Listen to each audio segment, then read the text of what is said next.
Bom, muito boa tarde. Começo por agradecer o convite à IP Fundação para estar aqui presente e, dada a escassez do tema, não me vou alongar nestas apresentações e vou diretamente àquele que nos reúne aqui. Eu não estou aqui como agente cultural, não tenho nenhum projeto, não venho defender, estou aqui, no fundo, mais como um agente político ou alguém que, neste momento, trata, ao nível da Assembleia da República, das matérias culturais.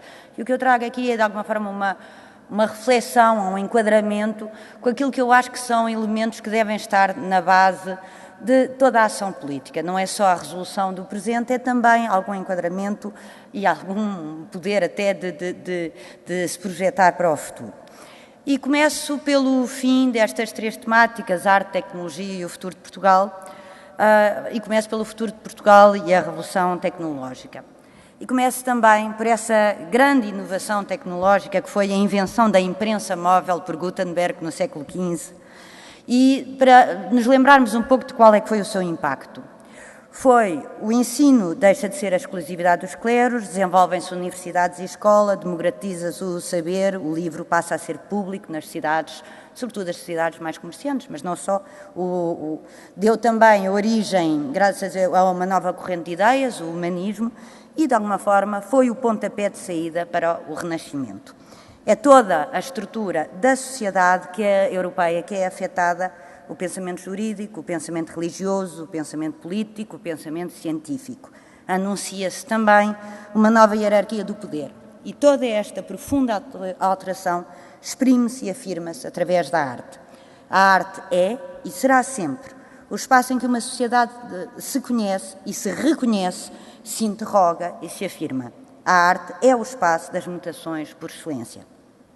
Eu não tenho dúvidas que a revolução digital pode ter, terá e já tem um impacto equivalente. Hoje, seja em relação às suas aplicações na ciência, na saúde, na engenharia, na famosa revolução das nanotecnologias, seja em relação à circulação das ideias via internet e redes sociais, seja até em termos económicos e financeiros, seja até em noções como identidade ou comunidade, o que é hoje e o que será amanhã um território, uma comunidade, uma nacionalidade.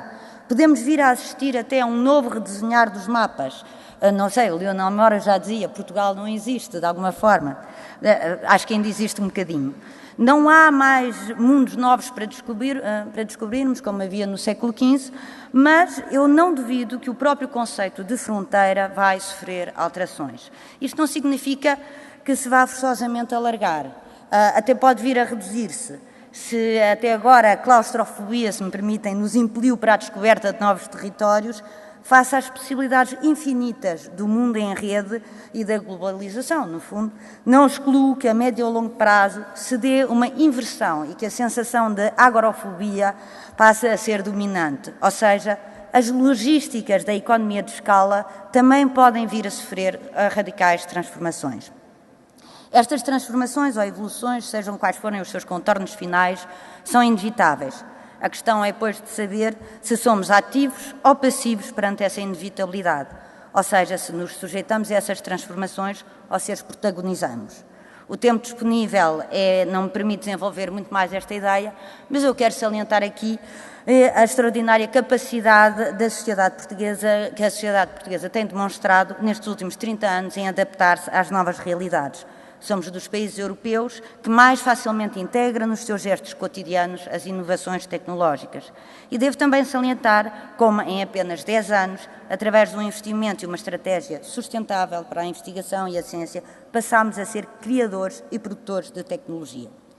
Sobre, mas especificamente, as relações entre a arte e tecnologia, dado que já percebemos que a arte é o portador das grandes transformações, há duas abordagens possíveis. A tecnologia como instrumento de difusão, a tecnologia ela própria geradora de criatividade. Começo pelo segundo ponto. Criativo é sempre o pensamento humano e quanto mais instrumentos ele tiver para se exprimir, mais criativo será. Quanto mais rico for o nosso vocabulário, mais capacidade temos de pensar e imaginar, mais simples também conseguimos ser na linguagem. Quanto mais formas tivermos de nos exprimir, mais rico também será o que temos a exprimir. Toda a tecnologia, ou todo o avanço tecnológico, é, pois, gerador de criatividade. Mas vamos ao segundo ponto, a tecnologia como instrumento de difusão. Esta é uma questão que exige respostas imediatas, mas que por estarmos ainda em período de transição de uma realidade que dominávamos para uma nova realidade que ainda não sabemos ao certo qual será, tem havido muita dificuldade em encontrar respostas eficazes. Estamos ainda perante um vazio legislativo próximo da anarquia.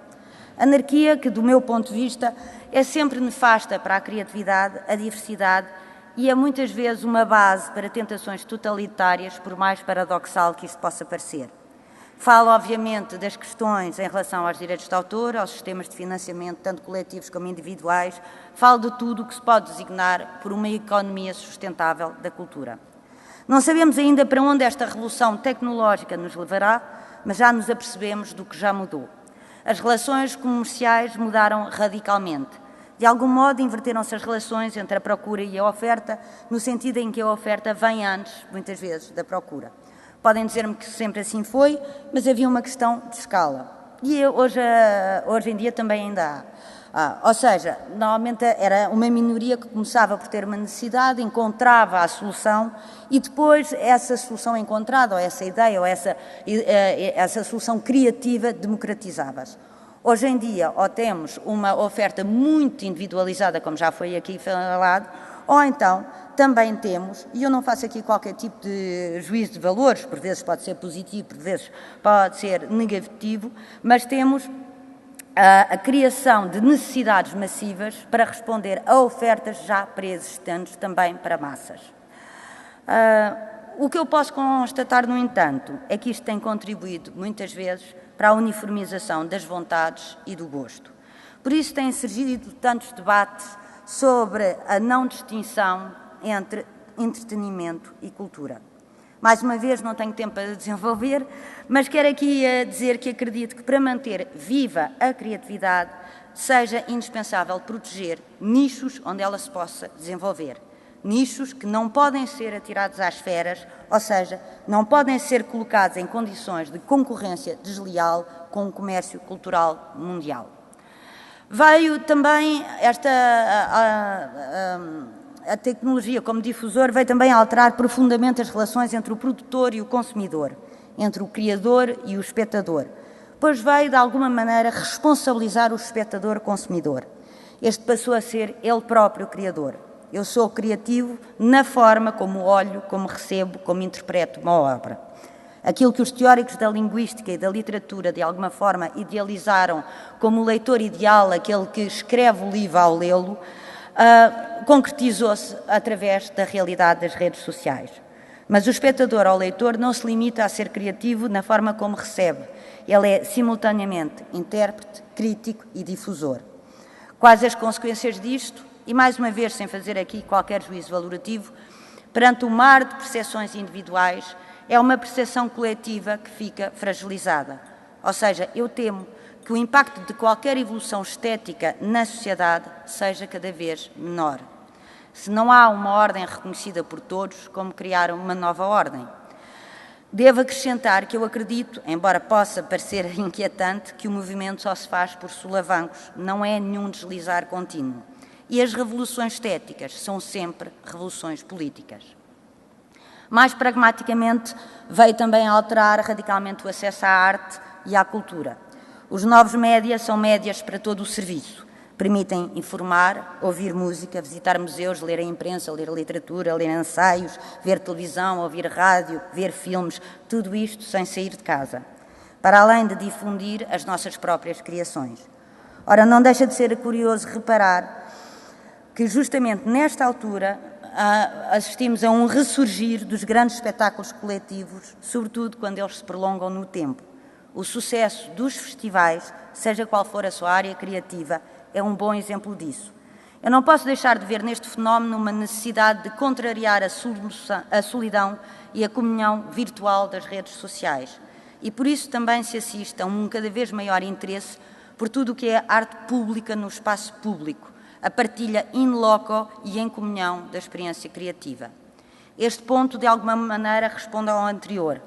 Uma sociedade não pode viver sem rituais coletivos, mas a história sempre demonstrou que quando é o poder, seja ele qual for, a organizá-los, eles tornam-se duvidosos.